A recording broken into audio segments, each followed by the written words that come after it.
Ladies and gentlemen, in the capacity of the chair of FICCI Tourism Committee, UP State Council, and the member of the National Committee for Travel, Tourism and Hospitality, I welcome all of you this afternoon. I'm delighted to inform you that we are in the 6th edition of the series of webinars Being Tourism Ready, hosted by Government of Uttar Pradesh, Department of Tourism, MKITM and FICCI.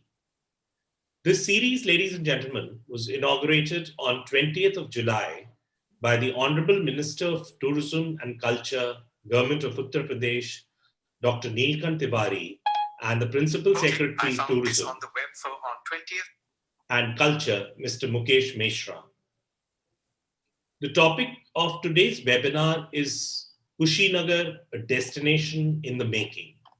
And to talk on this, we have a very illustrious panel that includes Mr. S. Rajalingam, District Magistrate, Kushinagar, Uttar Pradesh, Mr. Avinash Chandra Misra, Joint Director, Tourism, Government of Uttar Pradesh, Mr. Purna Bora, who's the Joint Magistrate and SDM, Kushinagar.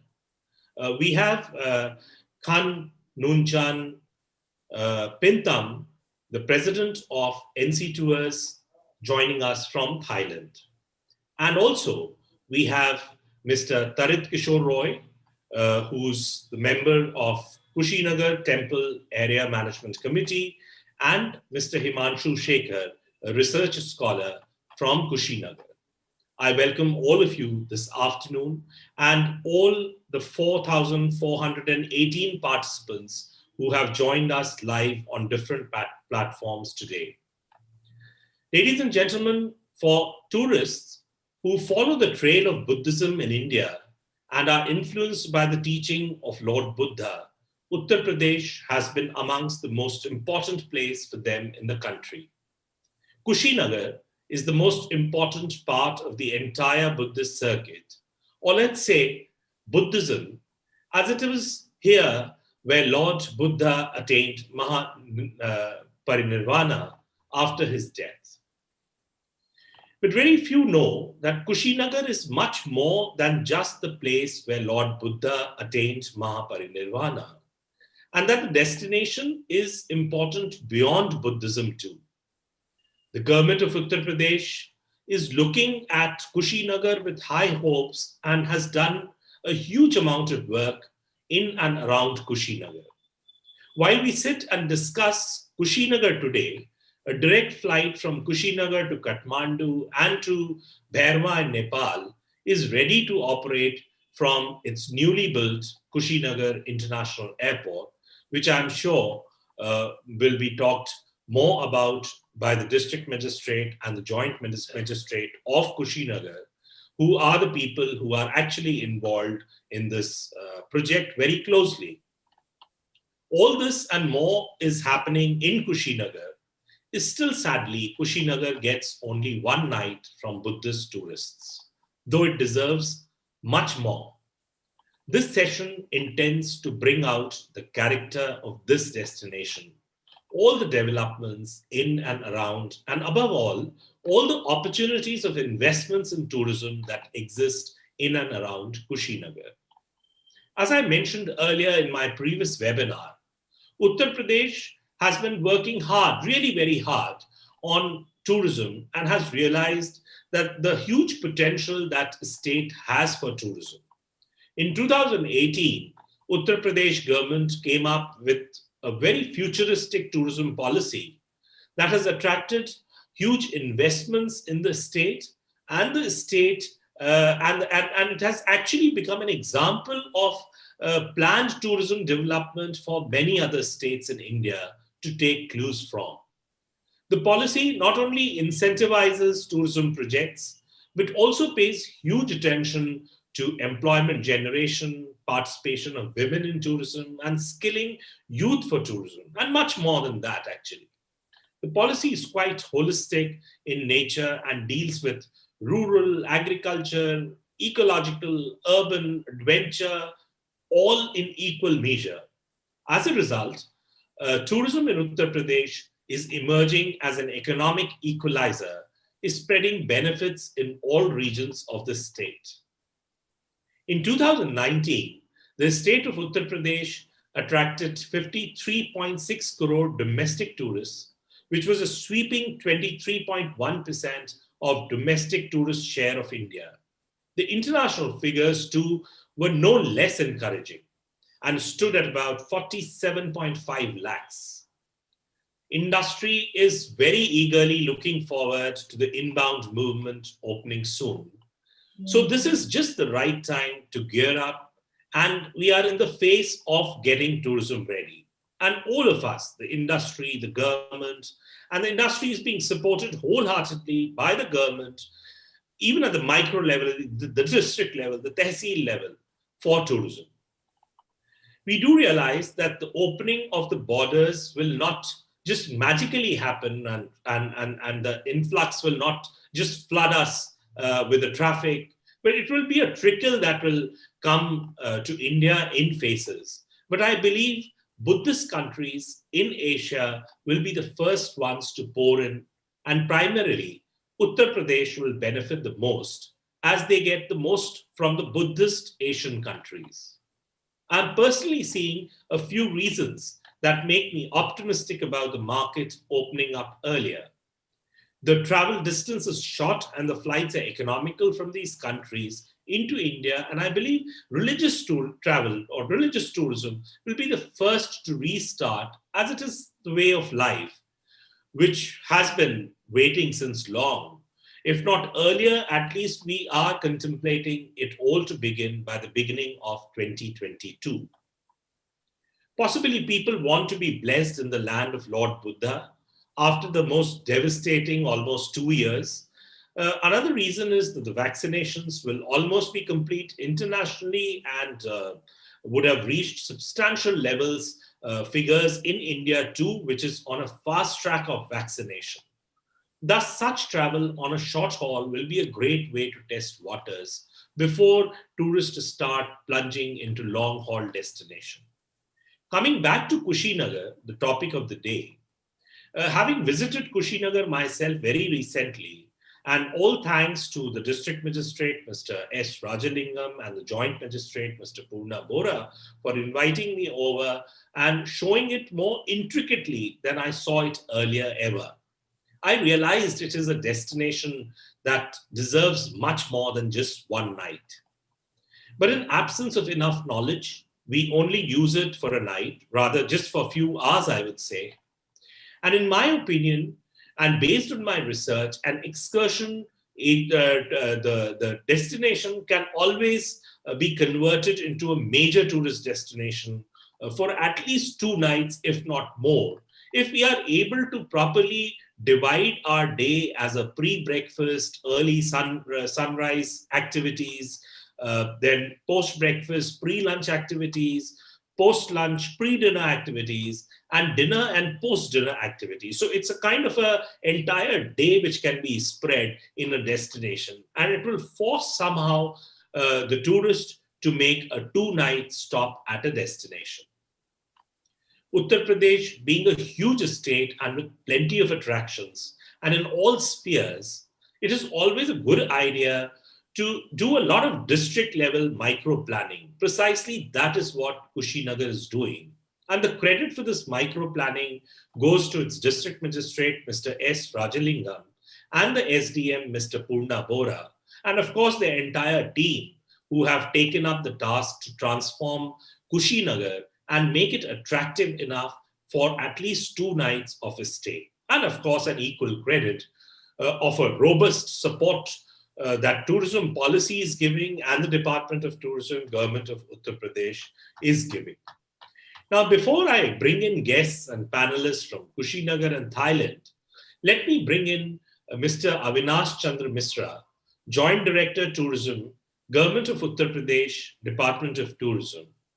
Mr. Avinash Chandra Misra holds MPhil in psychology and is a trained psychologist. He has graduated from the Indian Institute of Forest Management, and interestingly, is a trained rock climber and a player of badminton.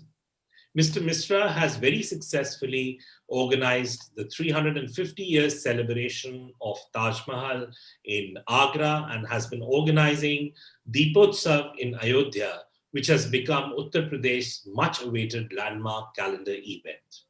Presently, Mr. Misra is overseeing Varanasi's Kashi Vishwanath corridor development and, more recently, the upcoming Vindhyachal corridor project. May I now request Mr. Misra to you to kindly unmute your microphone and give your opening remarks on the subject. Thank you, Pratik ji. Before starting, I like to thank S. Rajlingam sir, District Magistrate Kushinagar, Purnabora sir, Joint Magistrate Kushinagar, Miss Noon Chan Pin Tam, MD NC Tours Thailand, Mr. Himanshu Shekhar, Research Scholar Kushinagar, Mr. Roy, and of course, Pratik ji. Today's topic is Kushinagar decision in the making. As we know that we are aware that Buddhism is one of the largest religion being followed in the world, and UP is known as the cradle of Buddhism. We have, although almost most of the Buddha lived most of his lifetime in Uttar Pradesh, and we have important places like Sarnath, Kapilvastu, Kushinagar, Shravasti, Kaushambi, and Sankesa. But when we call it as its importance among the Buddhists, the most four important sites are Sarnath, Kushinagar, Bodh Gaya, and Lumbini. And out of these four, two are in Uttar Pradesh. And Kushinagar, in my opinion, Kushinagar didn't get its share as in comparison to Bodh Gaya and Sarnath. So, in a crude SWOT analysis, what was in my mind, the strength of this place is it's a place where Lord Buddha attained Mahaparinirvana, a very important site according to Buddhism followers, because in their teaching, Mahaparinirvana is more important than birth or any other activity. The weakness of this place, why it was not well promoted earlier, I think it's poor connectivity and lacking in promotion also, and poor infrastructure or lacking in infrastructure, not in Kushinagar, but on the connecting roads which are connecting it to the either from Nepal or from Varanasi. Nowadays, the opportunity with this place is international airport is coming up, and good roads are also coming up.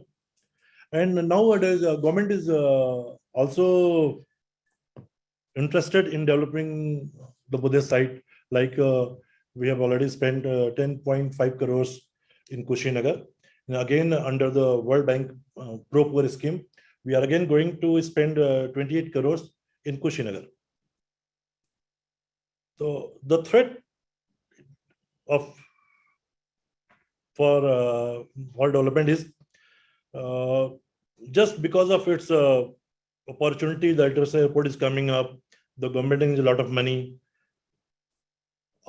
Haphazard development may come up.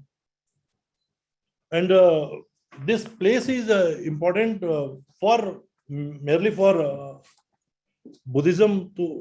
If we were going to develop any activity apart from Buddhism, we must do it in a controlled way.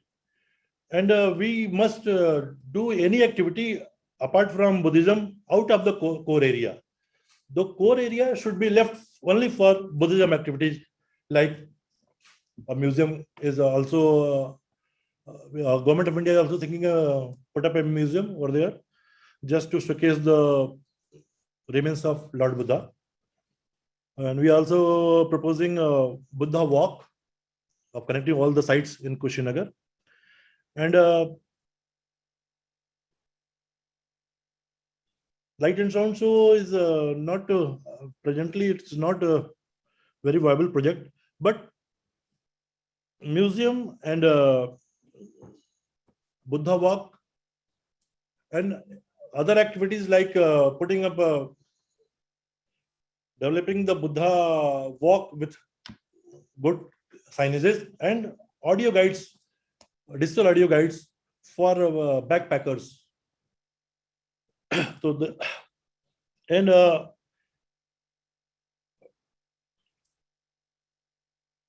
also one more thing, Vipassana. Vipassana is very popular in Buddhism.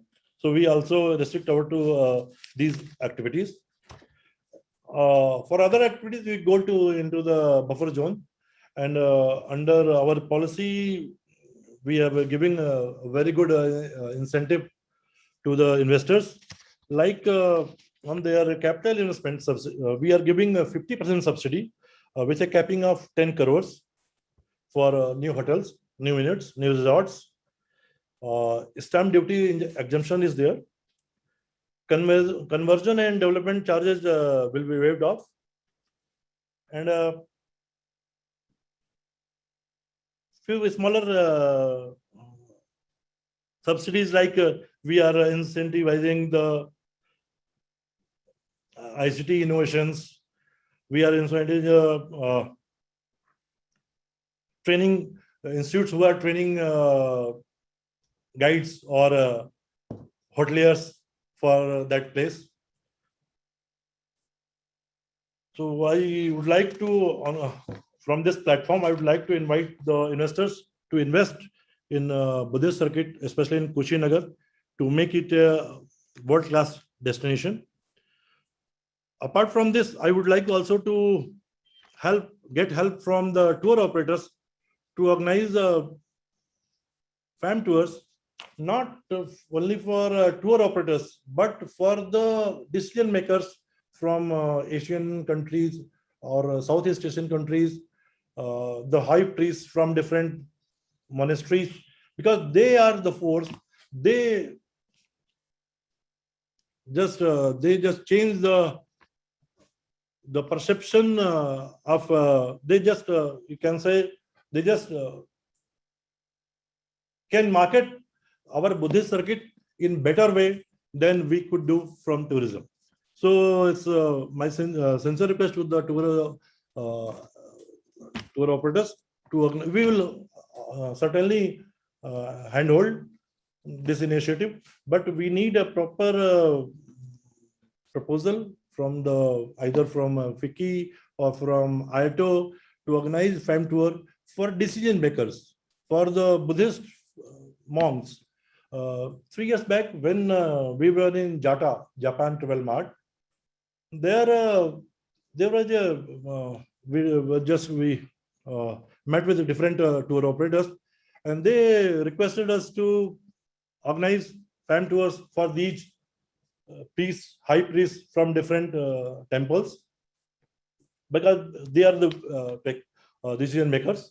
And we also facilitated 2 or 3 groups after that mart. But after during the COVID, now it's again after this pandemic, we have to start it again.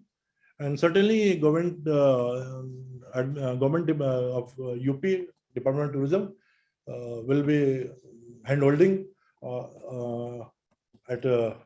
to any this type of effort, just to promote tourism in Buddhist circuit, on especially Kushinagar. At last, I'm thankful to Rajalingam sir and Purna Bora sir for taking out their time for this initiative of FICCI and IATO of this unique series of webinars. Thank you. Thank you very much. Thank you, Mr. Mishra. So FICCI commits itself for whatever you plan to do, and Mr. Rajlingam also had the opinion for organizing a fan tour of the investors to come in and a kind of a meet investors, and FICCI is on that platform with you in that regard. But this is also the right platform to, because you are also taking care of Varanasi. So let me put a point across that there is a special Buddhist train, familiarization train, which will be reaching Varanasi with host of tour operators from India. And this would be the right platform for the state government to give a presentation on other places other than Sarnath. Of course, they are coming for Sarnath thing, but then Kushinagar and even Shravasti and other Buddhist places, Kosambi, which are lesser, I won't say that they are in any manner lesser in the series of the places for Buddhist tourism, but they should be promoted, and a kind of a small presentation can be given for Kushinagar, and I'm sure Mr. Rajlingam will help you in terms of getting this presentation across. And when these operators are reaching Varanasi, they should be told about Kushinagar and all the kind of developments that are going in and around that. So with that note, thank you for your remarks. But now may I bring two panelists together to talk about Kushinagar as a tourist destination, because we as operators, we as investors know not much about the destination. So we have with us today Mr. Tarit Kishore Roy and Mr. Himanshu Shekhar.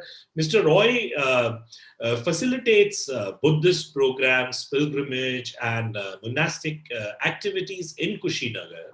And he himself is a Vipassana meditator and a trainer. He runs a cafe in Kushinagar and a non-profit organization with a motto, help all, hurt none. Tarit is a world peace campaigner and his speech through One Souls recently won the hearts of many peace seekers in the world. Tarit has served as a school teacher in one of the best schools of Kathmandu before settling back in his hometown, Kushinagar, while another speaker on the same platform is Mr. Himanshu Shekhar, who is a Kushinagar boy, a research scholar in tourism management from Indira Gandhi National Tribal University. He's MBA in travel and tourism management from Banaras Hindu University, and interestingly has completed world's longest entrepreneurial train journey called Jagriti Yatra.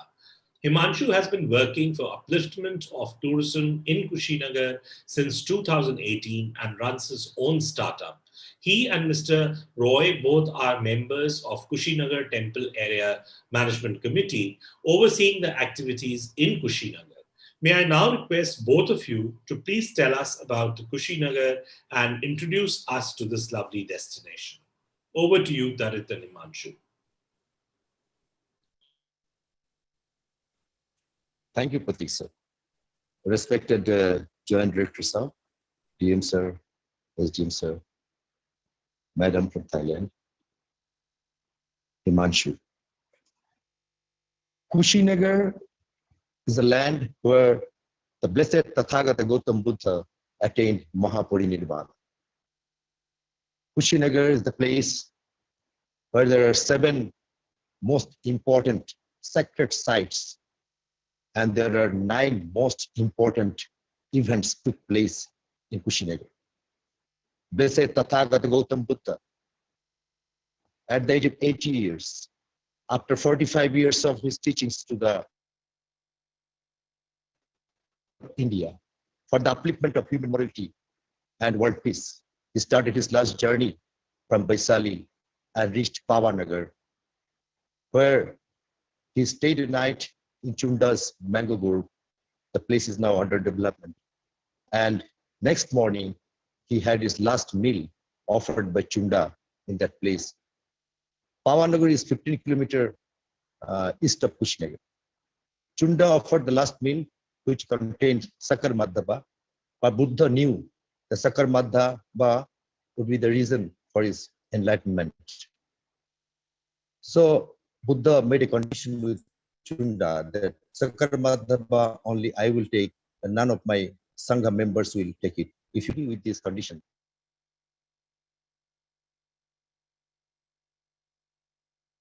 in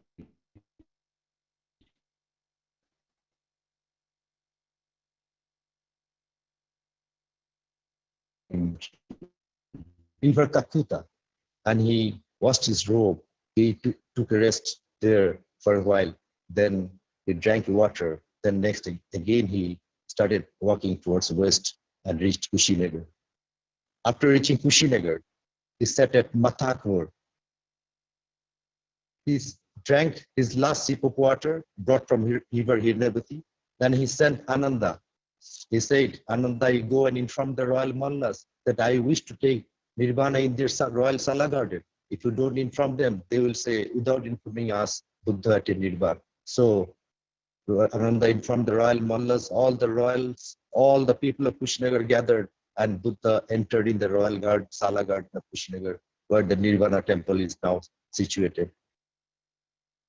Among the four Sala tree, Buddha, and when Subha heard him, he taught the last lesson to Chuba, and thus the last disciple. And Subhadra attained Nirvana before Buddha. After that, Buddha referred to the behold, monks, this is my last words, work diligent to accomplish your goal. But saying these last words, Buddha came Mahaparinirvana. Mahaparinirvana at the back temple, there's a stupas. After Mahaparinirvana, the holy body was taken to Buddha Ghat, and it was given bath by the holy river of Rinabhati. 500 times they wrapped with cotton, as Buddha wanted that was to be done, king of the kings. And then his body was laid over the sandalwood, and Mallas, royal Mallas tried to light the body, it could not be. And at the same time, there was Buddha's cousin, Anirudh, whose third eye was open. They asked Anirudh, what happened? Why we are unable to light the body?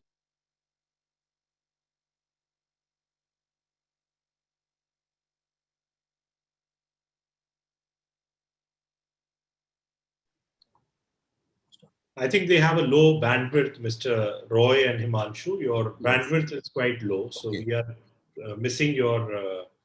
Can you hear? Yeah, I think if Can you hear switch now? off, yes, you can switch off your camera and go on speaking, and try not to share Okay. the screen, and switch off just the camera and just keep your mic open. Switch off करके camera बंद करो, वो audio सुनो, video बंद करो.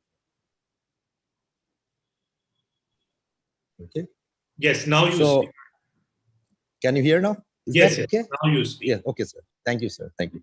So after that, when Mahakashyapa with 500 monks reached near the feet of the Buddha and prayed to Buddha so that he can continue the next and Sangha peacefully, he can read it nicely. So Buddha's feet touched his forehead and blessed him. And as soon as Buddha blessed him, he was very happy. He took the torch.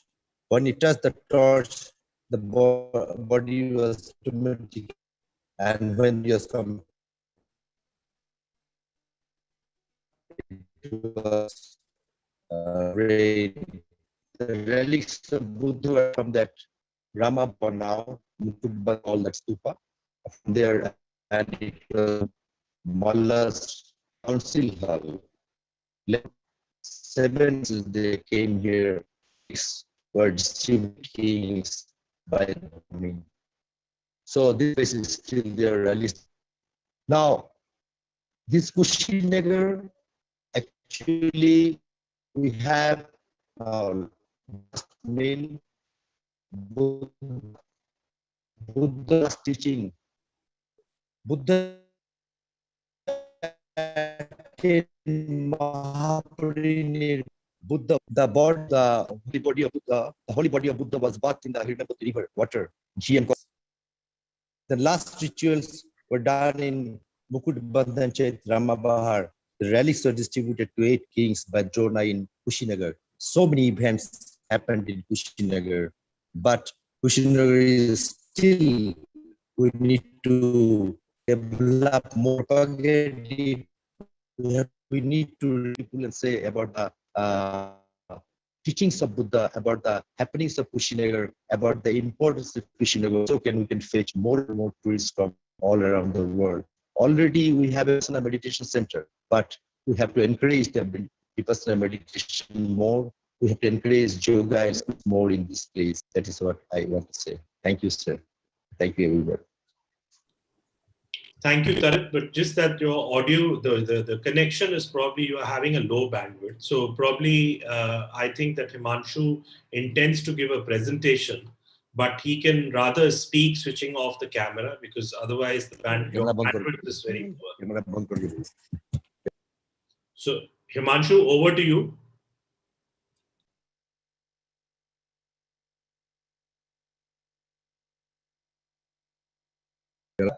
Hello, am I audible, sir?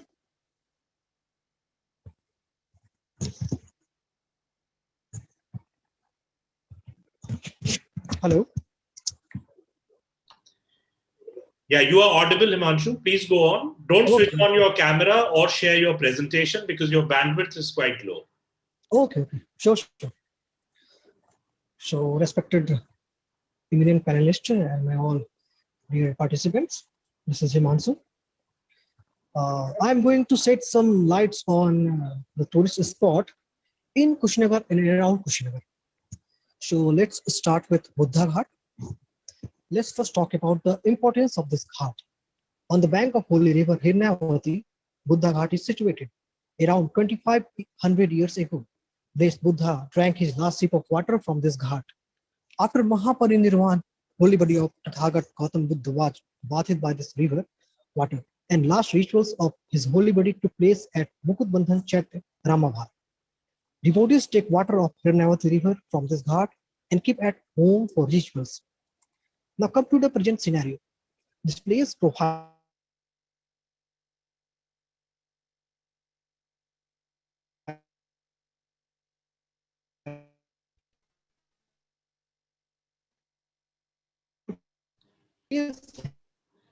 point in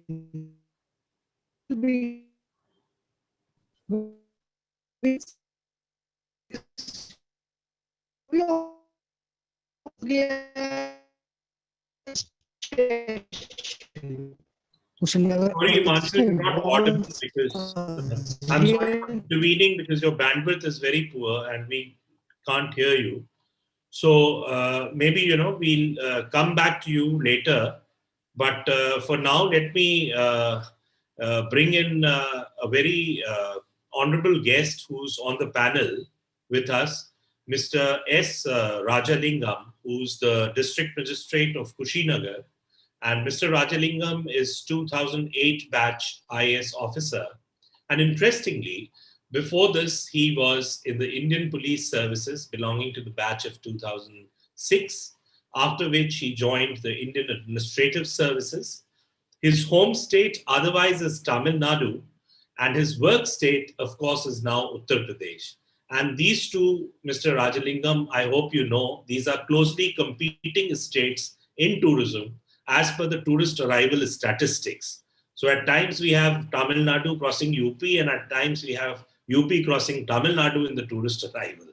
So Mr. Rajalingam is a BTech in chemical engineering from NIT Trichy, and he has been educated and trained at the Syracuse University in the US. In his capacity of an administrative officer, he has previously served in the district of Banda, Deoria, Sultanpur, Sonbhadra, and in Ayodhya. May I request you, Mr. Rajalingam, to throw some light on investment opportunities in tourism and hospitality in Kushinagar. And also, as we have quite a renowned hoteliers and travel professionals today on this platform, it will be good to know what are the benefits one can expect for business persons when investing in Kushinagar and how the district is supporting the investors. Mr. Rajalingam, over to you now. Thank you, Pratik ji, for that nice introduction. I hope I'm audible. Yes, you are. Yeah, thank you. So the esteemed panelists, I'd start from Mr. Pratik and Mr. A.C. Mishra, Ms. Nyon Chen, and Mr. Tariq, Mr. Himanshu Shekhar, and Mr. Gaurav, and my colleague Puna Bora. And thank you for providing this opportunity to interact with eminent people associated with the tourism sector. As you rightly said in the beginning, about Kushinagar, very little is known to outsiders. Even I'm an outsider in that sense. Even after coming to UP, I knew very little about Kushinagar. We all have our own perception about places and sites, and maybe Kushinagar doesn't find a place which it should have otherwise, considering it's a very rich, the culturally rich, very intricate events in the last phase of Lord Buddha. And there are a lot of sites, and each site has its own significance, which can be promoted, and it has tremendous potential to be developed into tourist sites, which, as you said, to retain the tourists for at least 2 nights. There is tremendous scope. Now, coming to the accessibility part, it is well connected by road. Even from Delhi, the roads are very good. You can take the expressway till Lucknow, and from there you have a 4-lane connectivity. And as far as the train connectivity is concerned, of course, a proposal is underway, and the Honorable Chief Minister has already returned to the Railway Ministry to connect Kushinagar directly. And right now, the nearest railway station is Devariya or Gorakhpur. So it takes half an hour from Gorakhpur to reach this place. And of course, air connectivity is concerned. The DGC approval, we have obtained that, and it's as far as infrastructure is concerned, everything is in place. Due to the pandemic, the proposed arrival of Sri Lankan Airlines was delayed, but it's only a matter of time. It will start. It can start anytime soon. So it is well connected by air, and of course we have put up a proposal. Mr. Roy and the Joint Magistrate and his team has also mentioned that we should have point-to-point connectivity with other Buddhist sites for the tourists who come to Bodh Gaya. They don't have any specific transportation medium by road, public transport. I mean public transport by which they can, from Bodh Gaya, they can come to Kushinagar, they stay here. Then from Kushinagar to Sarnath, Kushinagar to Kapil Vastu. That kind of proposal is also underway.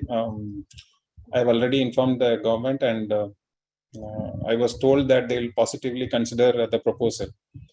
So the point is, it is well connected, and tourists, after the pandemic, once the sector is open, people can come. And the second thing is the availability of a tourist-friendly environment, in which, as head of the administration, we have a larger role to play.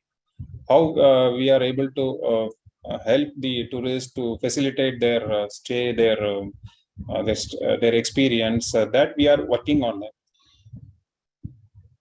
And the hotels, there are some good hotels available. And the scope where we look at is, there is a tremendous scope for the budget hotels, especially when the family comes. an average middle class family, the affordability part, we have tremendous potential where in the hospitality sector, the budget hotels can come up in a large numbers. And there are adequate number of footfalls, which we have already started collecting data from the ASI, the number of people visiting there. And the affordability part.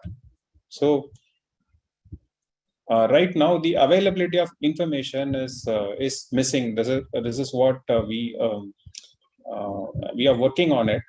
How to make the information available across the platforms through internet and at other tourist spots, and how to make it available so that people will come to know about the rich culture, the significance and the stories associated with Lord Buddha. Before coming here, even I was not aware. That's why I stress on these things.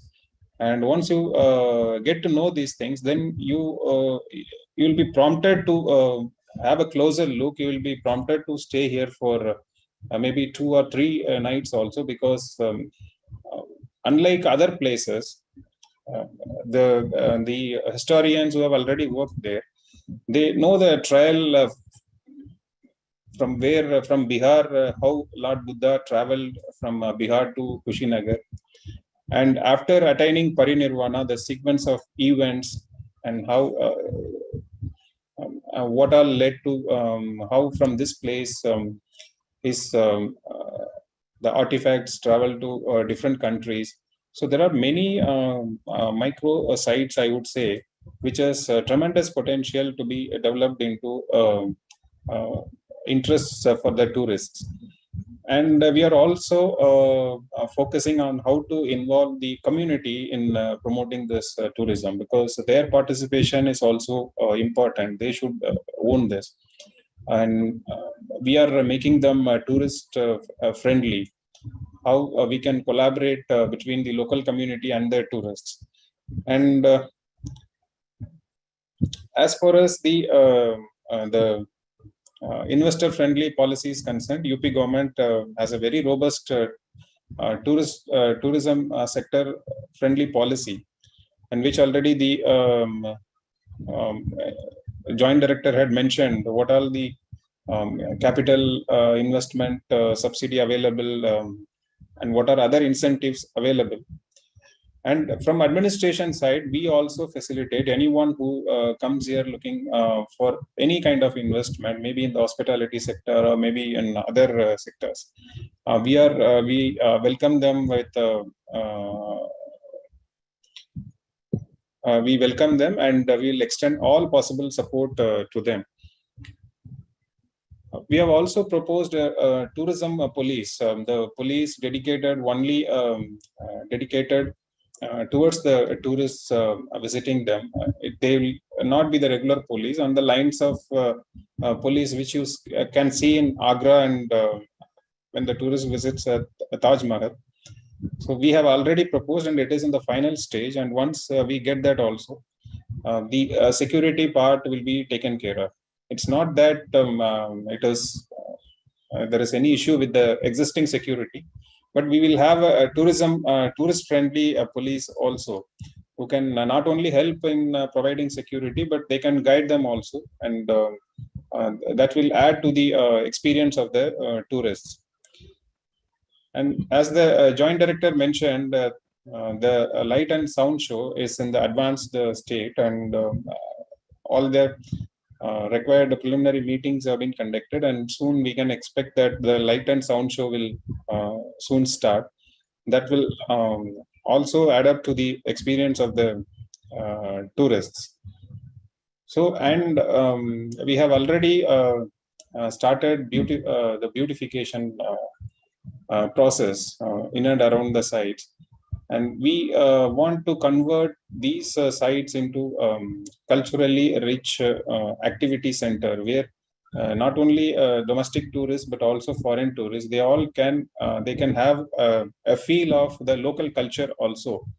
There is a small we are developing the area in and around the Ramabar site, And apart from that, because a lot of spiritual tourists also visit there, to enrich their experience, we are developing the trail paths around the holy Hiranyavati river, where they'll have a trail path of 5 to 6 kilometers.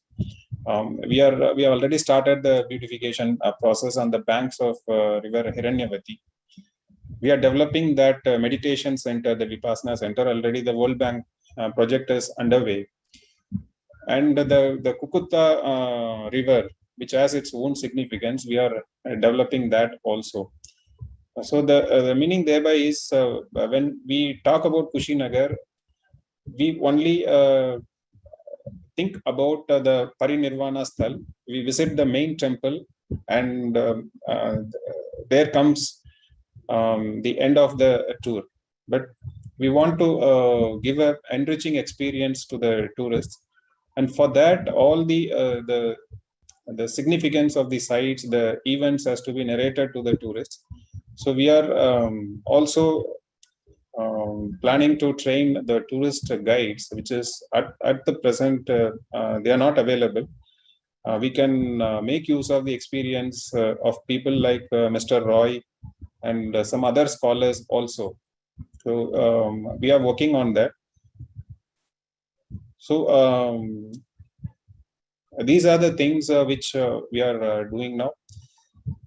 To sum it up, I would say there is a tremendous potential now for the investment in the hospitality sector, number one. And there is a very friendly environment there. And yes, the monasteries of different countries, it adds up to the experience. Unlike in other Buddhist sites, I have been to Kapilvastu, I've been to Sarnath, but here you will get a very diversified experience. And I can assure you that I personally feel every site has its own vibes. Every city has its own vibes. If you visit a city, you can feel it. And here you can actually feel a very peaceful vibe in Kushinagar. And this I'm saying it out of my personal experience. And anyone who visits here, they watch for whatever I say. So it has tremendous potential, and we are looking forward to host the tourists once the pandemic is over. And we are doing whatever is required. There are some immediate interventions and there are some long-term interventions. We are working on the immediate interventions. We have also sent a lot of proposals to the government level. A lot of infrastructure projects are in the pipeline. Once this the international airport becomes functional, then that will add a lot of options for the tourists to come and see Kushinagar. So that's all from my side. I would like to thank Mr. Pratik for the interest and for providing the opportunity. I hope it will people will get to know Kushinagar. People will come in large numbers to Kushinagar. And thank you all the panelists for sparing their valuable time. And thank you all. Thank you, Mr. Rajlingam. Very pertinent points, I would say. And the takeaway for me from your entire conversation today is knowledge is the best motivator. And probably that's one thing that is lacking in case of Kushinagar to the outside world, even for the domestic tourist, I would say, because before I was shown around, I did not realize that Kushinagar had so much. And then this light and sound show, which is in the advanced stage, and cultural center, and the Buddha trail by the river, and the meditation center. All these things will add up to the experience, and surely because people will have things to do in the morning, in the night, in the evening, during the day, so they will definitely have to stay more than one night. I mean, there won't be any way out. Road connectivity, fabulous. I traveled on this Gorakhpur highway, Lucknow to Gorakhpur. It's one of the fabulous roads which can sort of I can vouch for. And then why only Kushinagar? You kind of have two airports. So take Gorakhpur airport also in your kitty. So because it's not far from Gorakhpur, so it's a very rare opportunity that you have two airports, two international airports, I would say, so close by. So you can take advantage of both the airports. So it's a fabulous destination as what I have seen, and thanks to the district administration and the UP Tourism that have been working day in and day out to make the tourist experience wonderful in Kushinagar. I can go back and try if Himanshu can come in once again, and if his bandwidth is okay. Himanshu, over to you. Can you continue now, please? Yes, sir. Am I audible? Yes, you are audible, but don't share your screen because your bandwidth is still showing low. Okay, Please okay, go. sure. Yeah. Okay. So I'm going to set some focus on the tourist spot in and around Kushinagar. The first I have to take is Buddha Ghat. The importance of this ghat is on the bank of holy river Hirnavati. Buddha Ghat is situated. Around 2500 years ago, blessed Buddha drank his last sip of water from this ghat.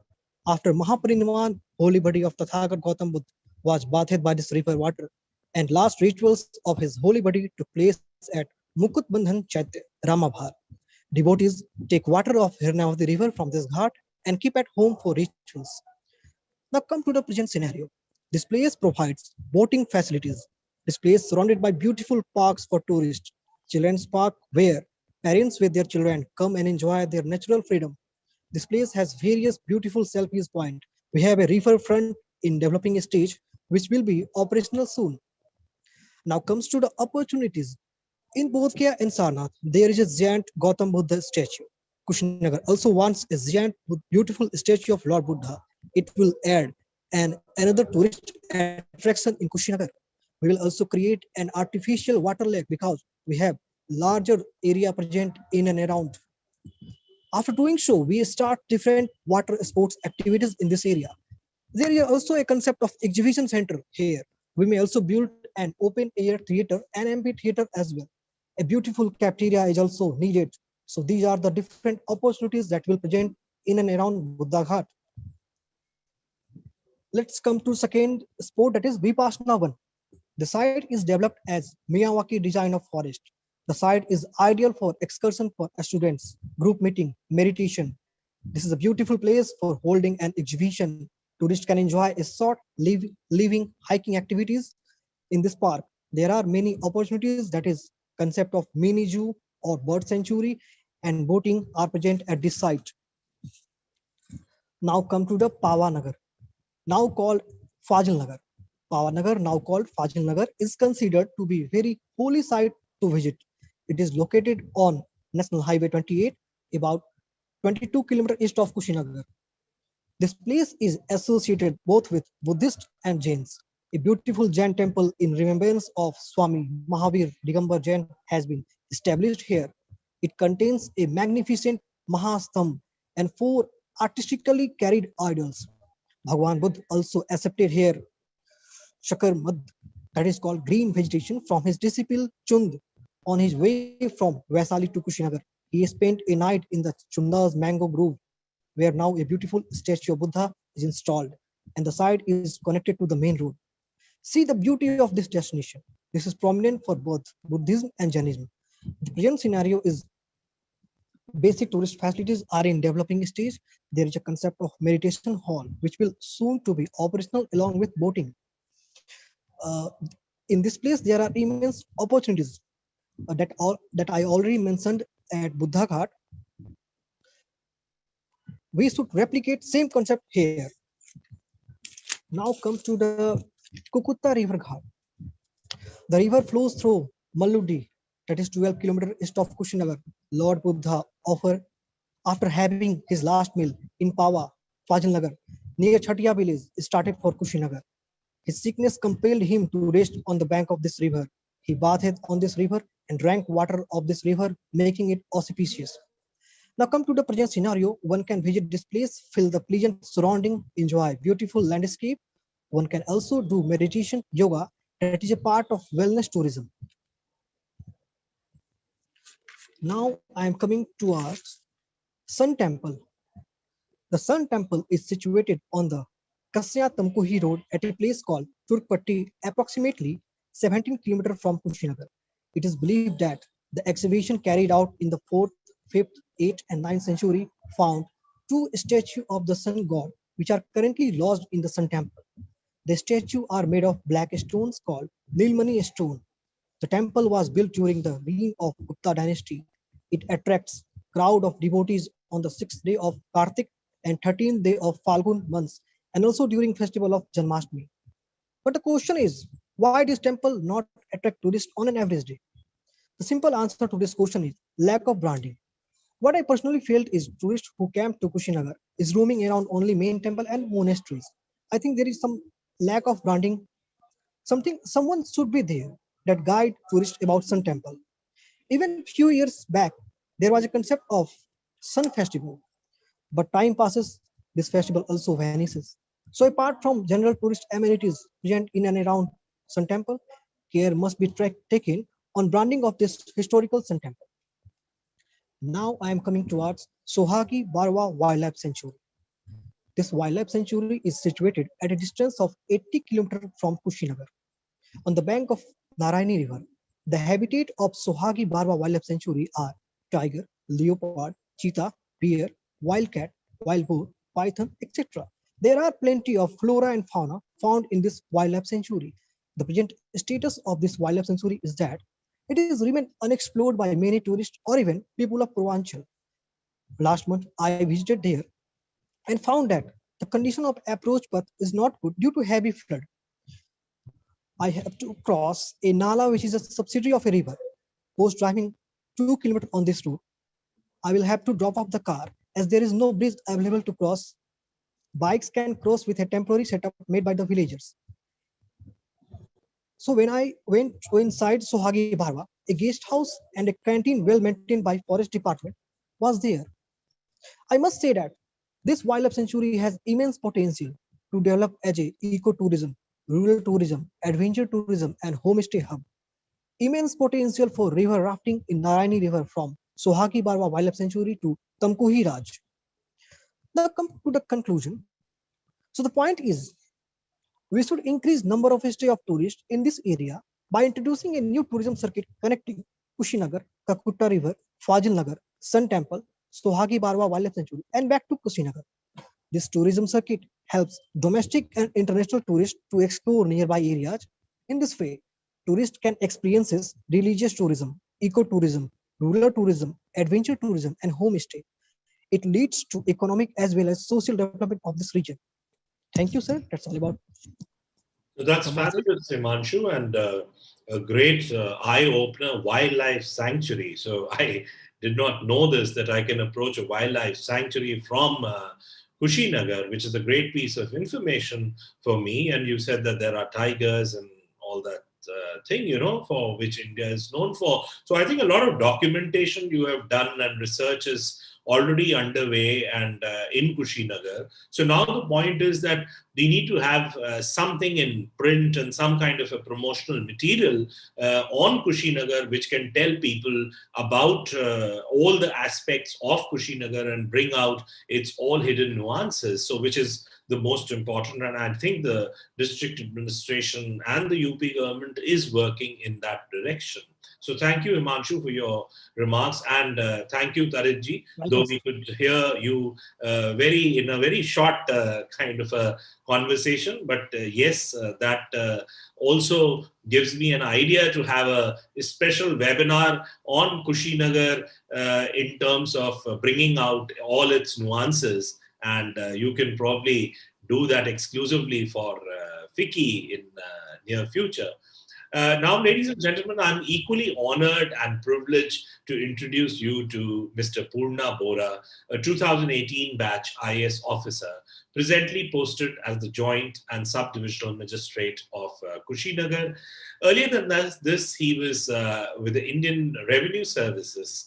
And before that, for 2 years, he worked as a software engineer with Samsung India. He belongs to Assam. Purna is a BTech in Electronic and Communication from NIT Silchar. his love for Kushinagar is not a hidden fact and quite obvious too, just as we value our first love the most. Purna's first posting is Kushinagar, and he has been in love with this city since, and surely this love will continue, and he'll never forget his love wherever he goes. Mr. Bora is also the secretary of the Kushinagar Temple Area Management Committee and has done immense work in Kushinagar, teaming up with the district magistrate, Mr. S. Rajalingam, and other enthusiasts.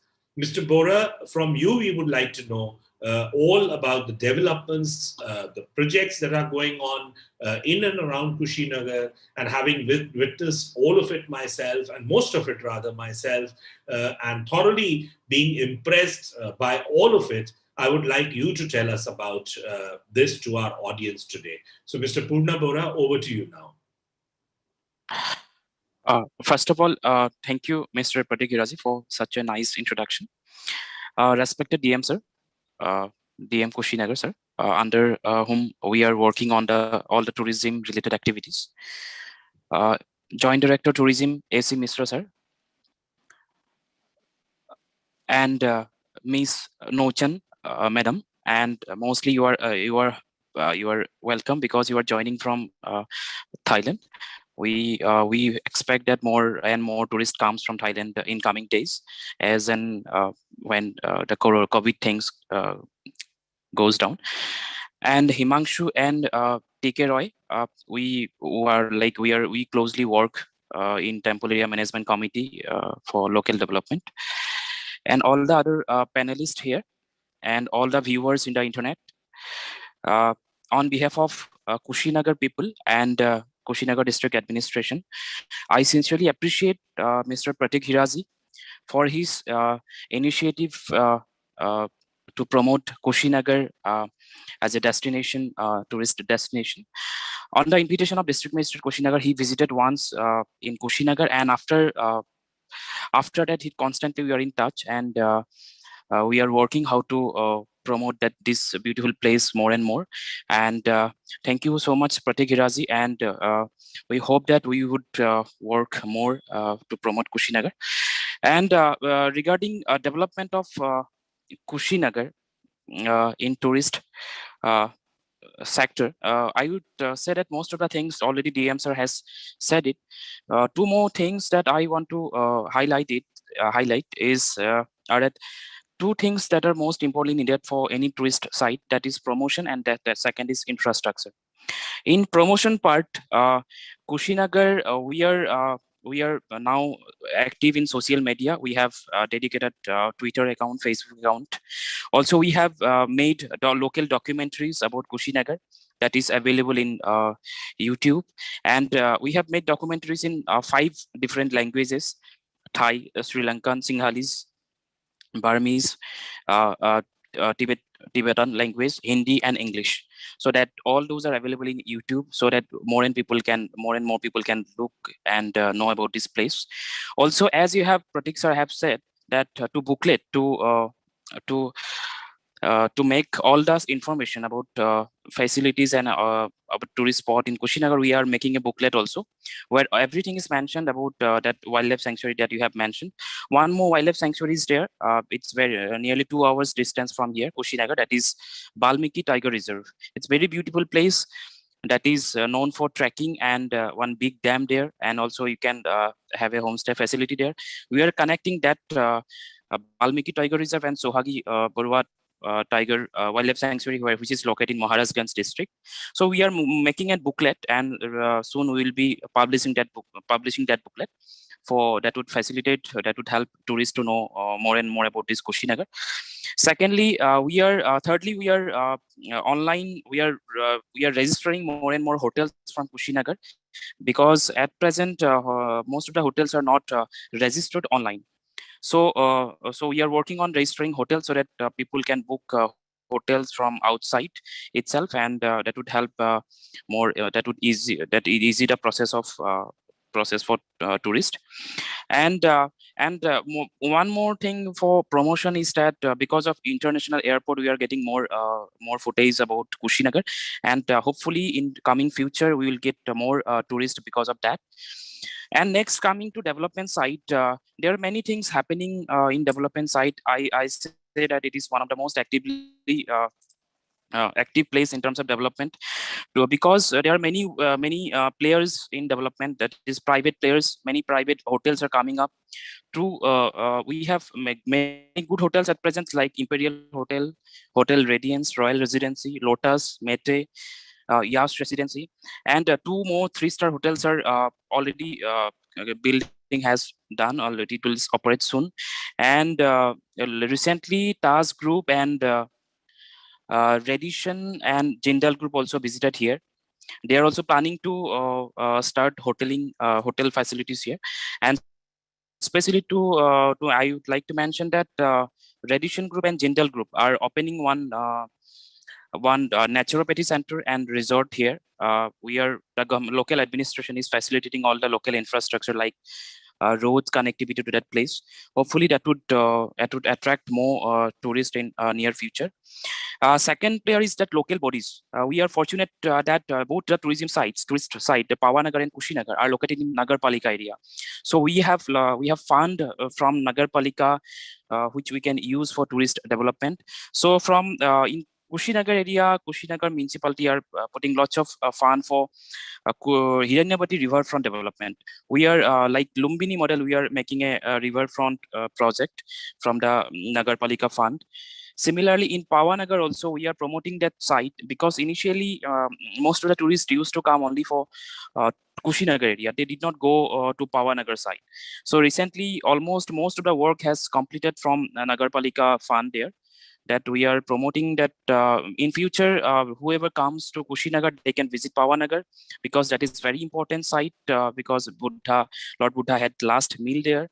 So we are most of the development activities almost in a completion stage. So in future, a tourist can go there. And one more important thing is that local connectivity. So like in Agra, we are ordering 6 uh, electric buses, electric vehicle like golf cart, like in Agra, that whoever comes here, they can go to Pawanagar, they can go to wildlife sanctuaries that you have mentioned, and other tourist sites like Sun Temple. So those connectivity work will help more better stay in Kushinagar. Apart from that, as District Minister Sir has already said, we have sent proposal to Shashan to get more bus connectivity from Kushinagar to Bodh Gaya, Kushinagar to Sravasti, Kushinagar to Sarnath, so that whoever a foreign tourist or domestic tourist comes to international airport, they can take bus here and they can go to nearby sites. So this Kushinagar has a locational advantage, because it is in the middle of all the tourist sites. So whoever tourist comes here, they can take the bus connectivity here, they can go all other tourist sites, and they can come back here, and they can depart from this airport. So we have a new bus stand coming up. The work is almost complete. So those that bus stand would cater that the buses that we are talking about. Then one more important thing that I would like to say, we are promoting one trekking site, religious trekking site, because Hiranyavati river and Kukutha river are two very auspicious river for Buddhist community. So on the bank of river Kukutha, we are promoting a heritage walk, that is heritage trekking, that is around 5 kilometers amidst the jungle. That would be with all the signages and all the informations. That would, I guess, that would help us to retain more tourists here. Apart from that, as Himanshu has said, we are planning for exhibition center, large statue, Buddhist theme park in the Maitri land. We have 194-acre land. We have sent a proposal to Sashan about for developing those things that Himanshu have said, like exhibition center, Buddhist theme park, large statue, cafe, etc. Also, one more important thing that I would like to highlight is that we are very much keen to open one Buddhist research center. because we want to keep all the folk stories here related to Kushinagar, or all the historical facts about Kushinagar. We want to deposit uh, uh, in terms of research activities and in terms of library. So in front of Ramabhar Stupa, we are renovating one place as research center. So whoever interested, foreign tourists or domestic tourists, wants to learn more about Buddhism or Buddhist site in Kushinagar, they can stay there, and they can take the research activities. But other things like light and sound show, as District Minister Sir has said, we have sent a proposal for light and sound show, and hopefully in future it would start soon, very soon. These are all I would like to mention about Kushinagar in terms of tourist development, tourism related infrastructure development. And to conclude all, I would welcome all whoever watching this webinar to visit Kushinagar, because it's very wonderful site. You will feel very spiritual here. It's very peaceful site. You can come for yoga, meditation. We have a one private vipassana center that hosts 2 sessions every month. Lagbhag around 100 capacity vipassana center is already functioning. You can come for vipassana, and one more vipassana center is coming up from World Bank fund. Also, the Pathik Nivas Hotel, which is tourism department hotel, that is also being renovated from World Bank fund, which can cater a budget hotel, act as a budget hotel for tourists. So that's all from my side, Mr. Pratik Hirazi. Thank you. Thank you, Poonam. Fabulous points, and I'm really impressed by your point where you are doing documentaries in foreign languages, which is the most important thing for any destination. And I would also urge Mr. Misra, who's with us today from UP Tourism, that he should also be working on foreign languages and English documentaries more, if at all we want to attract through these documentaries foreign tourists. So, for example, Thailand is a big source market. So, a documentary on Lord Buddha or Kushinagar in Thai language will be a great idea. And I'm really impressed by the kind of work that you all are doing in Kushinagar. So, that is a very important point that you mentioned, Mr. Bora. So we have with us now a guest joining us from Thailand, which is one of the largest source markets, as I said, for Kushinagar, and actually for the entire Buddhist circuit, I would say. Khan Noon Chan Pintam, she is the president of NC Tours Enterprises Company Limited, a pioneer tour operator that largely promotes Buddhist circuit in India since the last 45 years now. And NC Tours is one of the Thailand's largest and most respected tour operators for India. Her company, NC Tours, sends about 800 tourists each year to Buddhist circuit, and the same number visits Kushinagar every year. I would request Khan Nunchan to please unmute your microphone and give your remarks.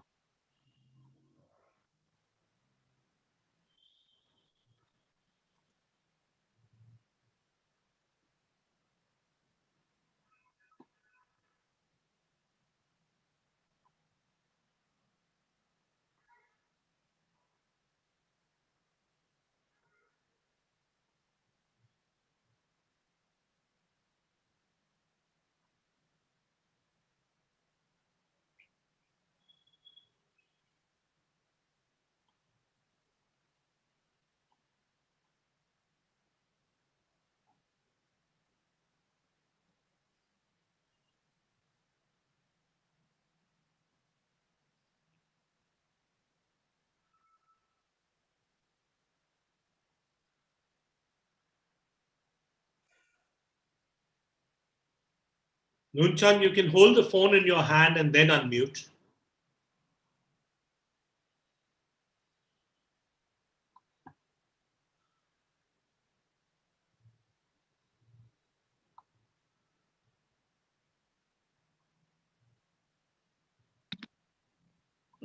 Only. Yes, yes.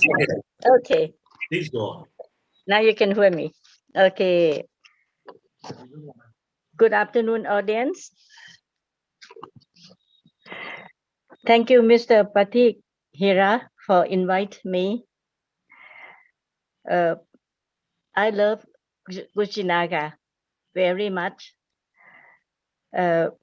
Compared to 45 years ago, when I first bring a group to Kushinagar, at that time it was no hotel, only Patik Niwat, only 5 small room Patik Niwat, no other hotel yet. Yes, but now Kushinagar improved a lot. I'm very happy. And today I hear that so many things going to happen in Kushinagar. I'm very happy. Can hardly wait to come. I hope COVID go away soon so we can come. When the first flight from Thailand start, I will charter flight to Kuchinaga. Let's see. I hope it comes soon from Thailand. No? Yeah. You said that why the people, especially I'm talking about Thailand, why Thailand stay in Kuchinaga only one night? I just want to tell you that the Thai people, Thai group, they do not like to travel long itinerary. But as you know, every city in Buddhist sector is very far away. Each day we travel about 5 to 8 hours by road every day. So not only Kuchinaga, any places we stay one night only, except Putakaya, because we land there, and so we get settled before we can travel to other place. So that's even that it take us 6 to 7 nights for our program. So if we try to increase more night in some places or in Kushinaga, it means that maybe 9 or 10 or 12 nights, very difficult to sell. Very difficult to sell. Maybe we can bring a few group a year, but those few group, they have more time, they have more money. Yeah, a lot of people, a lot of group that we bring, they have money. They said, Nuan Chan, you arrange for me Buddhist sector for 4 days, but complete 4 sector. We cannot do it. They said they're willing to pay any amount, but they don't have time. This is the problem. But we cannot do for 4 days in all around 4 sector. So this is our problem in Thailand. That's why we cannot stay 2 nights in Kushinaga. But anyway, I do not refuse to stay 2 nights. I myself, I love to stay 2 nights in Kushinaga. We will try after today that I have heard that so many things will happen. So I will try to convince our group to stay 2 nights. And I have heard that there will be a big support from government of UP and from everybody, every people. So we will this coming year. I hope we can come in December. I hope in Thailand, COVID situation is very, very bad. So I hope by December or January we can start something. So as you asked me to give a suggestion to see what to see if they stay for 2 nights. Normally both main temple and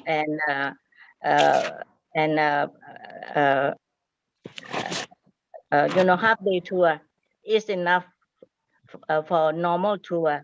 So if I have to arrange one more night, I would suggest, of course, Junda Stupa is very important, but since they stay one night, so they have no time.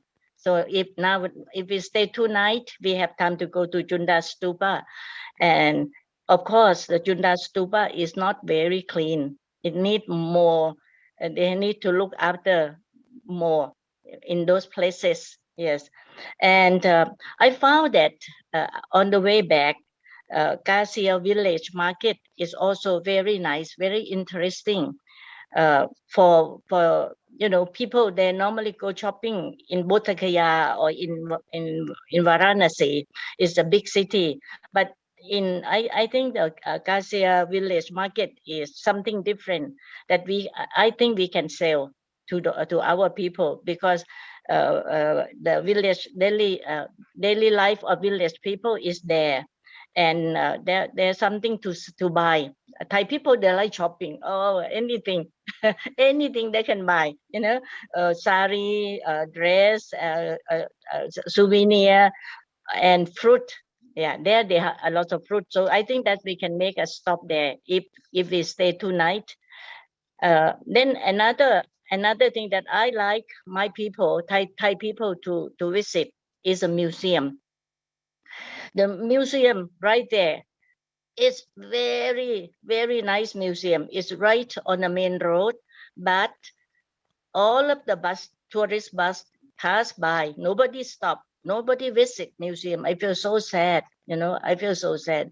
It is inside. It's very interesting. It's 3rd century BC, during Ashoka period. Those Buddha statue during Ashoka period, 2,300 years ago. I want the people to see, and a lot of the statue from Gupta period. That is 1,500 years ago, and a lot to see. But the museum itself is not clean. I think you have seen the museum, no? You have visited, no? The museum itself not clean, so not people, they don't want to go, and not clean, and not good light. It's dark, not lighting, and there no guide to explain. We need some guide to explain for all of those. If they just go around by themselves, they don't know that those are 2,000 years old and 1,500 years old. So we need a guide to explain, at least, just like in other museums that they have a guide. And I would think that if I were the owner of the museum, I would make a good poster in front of the building, and make it more attraction. So when the people pass by, every bus, they have to pass by, but some of the people, they did not know that the museum is there. So to make it attraction to the tourists, so they can see, museum is here. And the entrance, the entrance of the museum, make it nice and more attraction. With a flower, with a garden, make a nice garden, nice flower, and big sign. Yeah, if it were my museum, I like to share with the museum in Bodh Gaya and Saranath. No, not Bodh Gaya and Nalanda, which is also small museum, but they make it very nice. Very nice. So we can compare with those in Bodh Gaya and Saranath, not to compare with in Bodh Gaya and Nalanda, not to compare with Saranath, which is international standard. We don't compare with them. I do not expect that much. Yeah. So beside museum, that I want the people to see, another place. If I pronounce it wrong, Mata Baba, okay, Mata Baba or Mata Babaki, which is part of the main temple, and when the government they build the road, so they divide those two places to make this Mata Babaki small. Actually, this place is we can tell them a lot of things, a lot of story to tell if they have time to go. But the reason the people do not stop to go because the black Buddha. Oh, I want to tell you, black Buddha here more beautiful than black Buddha in Nalanda. You know how very popular black Buddha in Nalanda in Thailand. A lot of black Buddha because they copy from there because it's very very spiritual to them. But here, if they see black Buddha here, is more beautiful than black Buddha in Nalanda. But very sad because the black Buddha here, they kept locked in a small building, and that building, it doesn't good looking, not welcome to tourists, to anyone to visit. It just locked, kept it secret like that. No? So if the government can do something with this Mata Papaki and make the surrounding nice and good looking, because it's right there. Everyone see it, but they do not know what it is. I think this is a very important place that people will like it to visit. Another, I want to mention here, to renovate the building to keep the black Buddha. If the government allowed the people to do, I mean, the donation is very easy. Everybody want to do donation to help to make a nice building, nice temple for black Buddha. So I hope government will hear me that I can help to find the people to donate to make the building. Yes, and another thing that I like to mention is if one can contact the temple in Kushinagar. There are many beautiful temples, like Thai temple, oh beautiful. Chinese temple, Japanese temple, and Burmese temple. Oh, big pagoda, beautiful. Like in Puthakaya, we arrange international temple tour, 3 hours, for 3 hours. And everyone, when they visit the temple, naturally they make donation, they give donation to those temple. It's good for both sides. So, but you need to arrange, somebody have to speak to each temple and inform them that to welcome tourists and have a guide. The man who look after who look after the temple or that room that open for temple, they can also explain, like in Buddha. I think you have been there. So that there are many things to see, but in the past we have never visited them because we don't know how to contact them. Those temples are very nice to see. At least 3 hours to visit those temples. And I was talking about new airport. Oh, I'm so exciting about new airport. If the airport come, not only 2 nights in Kushinagar, there will be 3 nights, 5 nights, or 7 days in Kushinagar. Thai people, they come to Buddhist sector. Some people, they come 70 times, 70 times, not one time in their life. They repeat customer. My company, we have so many repeat customer. They come every year. So when they come, when after they complete the Buddhist sector, they can stay in Kushinagar alone, not going anywhere, just do meditation in Kushinagar. It's very nice there. Hotel is good, food is good, and the place is good. No need to go other place. So they can stay 5 days, 7 days, just like in Puthakaya. People come to Puthakaya only. They don't go any place because they had been to many places. So they stay in Puthakaya because the flight is there. It's convenient. So if there is a flight to Kushinagar, I'm sure people will come to Kushinagar for 5 days, 7 days for sure. Yeah, and I like to I like to bring to your attention my opinion. I think the big market is Tibetan pilgrim. In January, February, thousands of Tibetans come to Buddha Gaya. How can you think of do something to bring them to Kushinagar? Of course, they do not spend much money, but it keep the place holy.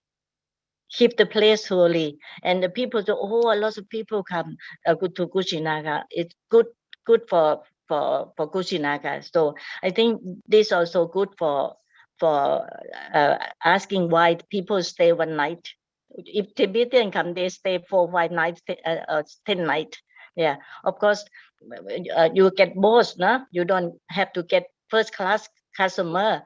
You get first class customer, you can get some economy class customer.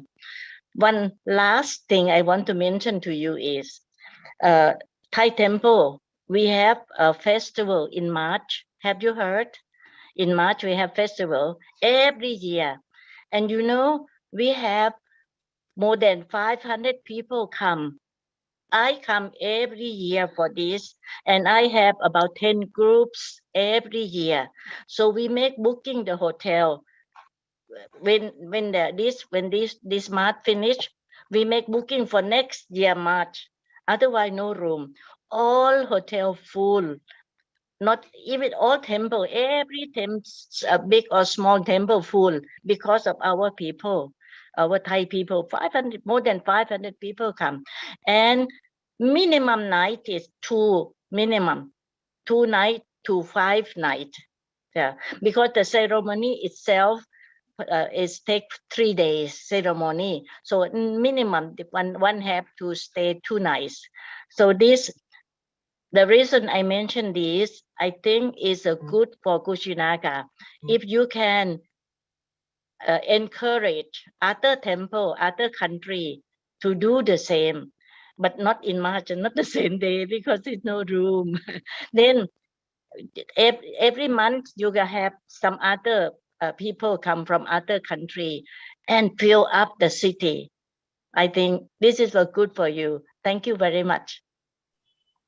Nunchan, very, very candid views and comments, which were, I think, most important on this panel. So that was the reason we brought you in the end, so that everybody goes back with some homework to do. And your comment about the museum is, I think, well taken by the district magistrate. And I must tell you that Mr. Purna Bora is the in charge of Kasia. So, which is the market that you mentioned. So I'm so excited that you like the market, and even I appreciated the market a lot, and it can be a great crowd puller for people to come. Regarding hotels, we need to sort of, as I said, that like we treat both the airports as kind of, Gorakhpur should also become a feeder airport for Kushinagar. Wherever we don't have flights from Kushinagar operating, we can use Gorakhpur airport. Similarly, we can use the hotels in Gorakhpur, which is just a 1 hour drive from Kushinagar to Gorakhpur. So you have some good hotels there like Radisson and the Marriott. Radisson, yes. Coming up. So it's again the lack of knowledge and proper dissemination of knowledge that is not happening in the international markets. And festival, yes, I know about this festival that happens in the Thai temple, and all the temples can do a kind of a festival encouraged by their own temple committees and supported by the district administration, the UP tourism, and it can be a good crowd puller, and it will definitely increase the room nights for Kushinagar. So I think on the whole, we have had a great session and on Kushinagar today. But we, of course, ought to see Kushinagar as an example of how tourism is being best developed at micro level. So the reason of having Kushinagar and not entire Buddhist circuit, because we wanted to see how the government and how the local administration is working so hard for a destination. And that's how actually the tourism works. You have to see it at a micro level and not at a sort of a larger level which people think of. And it makes a huge difference. It's picking up, they are picking up tourism as a driver of growth and development of a destination. So I would say it's an apt example how the state of Uttar Pradesh is seriously thinking at the ground level, and the vision is percolating not only to the districts, but also to the subdivisions, tehsils, and villages in and around destinations. Ladies and gentlemen, we have already run out of time, so now I am privileged to propose a vote of thanks for today's session on behalf of the Government of Uttar Pradesh, Department of Tourism, MKITM, and FICCI. I first of all thank Mr. Mukesh Meshram, the Principal Secretary and the Director General Tourism, Government of Uttar Pradesh, for his support and vision to see UP as an attractive tourism state for domestic and international tourists, and to initiate this mega series of webinar. I'm sorry that he couldn't be with us today because he had to travel to Mau, which is another place that he looks after. And earlier than that, he has a meeting with the Chief Minister, which he had to attend. So, but always he makes it a point in each of the webinar to be present personally. We are thankful to Mr. S. Rajalingam, the District Magistrate, Kushinagar, and Mr. Purna Bora, the Joint Magistrate, Kushinagar, and SDM. And I must mention here that these are the two officers who ignited my personal interest in Kushinagar, and this would be just the right platform to commit FICCI's support for Kushinagar in all aspects. And FICCI is ready to partner with Kushinagar District Magistrate, the District Administration, Temple Committee, the local travel and hospitality, trade, and the Department of Tourism, Government of Uttar Pradesh, for the development of Kushinagar as a world-class destination by bringing in investments in tourism and hospitality.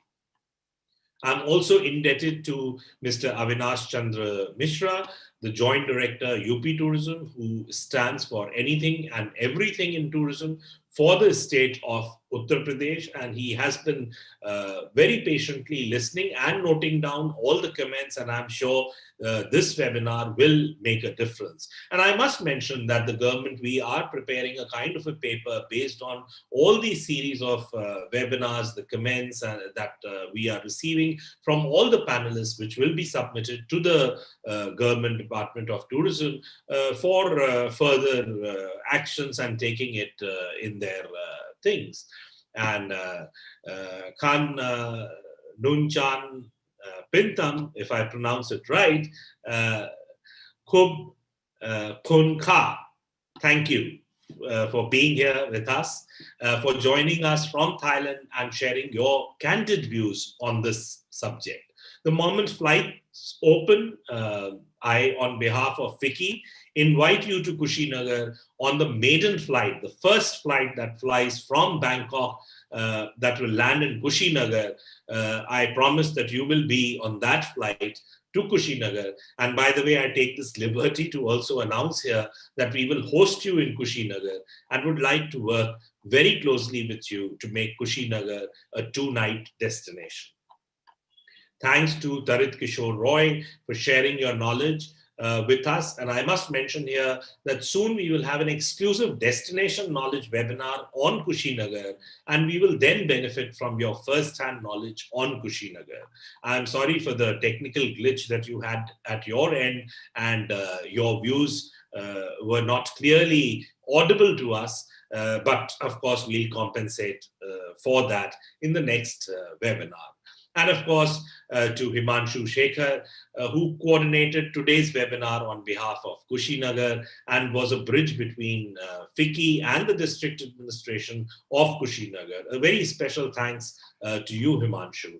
I must also thank Dr. Anushri Banerjee, the publication officer, UP Tourism, for coordinating this entire series on behalf of the UP government and the Department of Tourism, Government of UP. Not to forget our own FICCI team, Mr. Manish Ahuja, Amit Gupta, Samanda, Chetan, Gaurav, and Divjot Anand for making each of these webinars every week a thorough success. And of course, to the wonderful audience that had joined us, is still with us on the platform, which means that they have enjoyed it thoroughly on Zoom, WebEx, YouTube, Facebook, and Twitter platforms of the Government of UP and FICCI. Before we part, I would like to remind you that next Friday, on the 10th of September at 3 p.m., we'll bring you yet another, rather last session of this webinar series. So do mark your diaries and do join us then. Thank you once again to all the panelists and all the audience. Thank you. Thank you.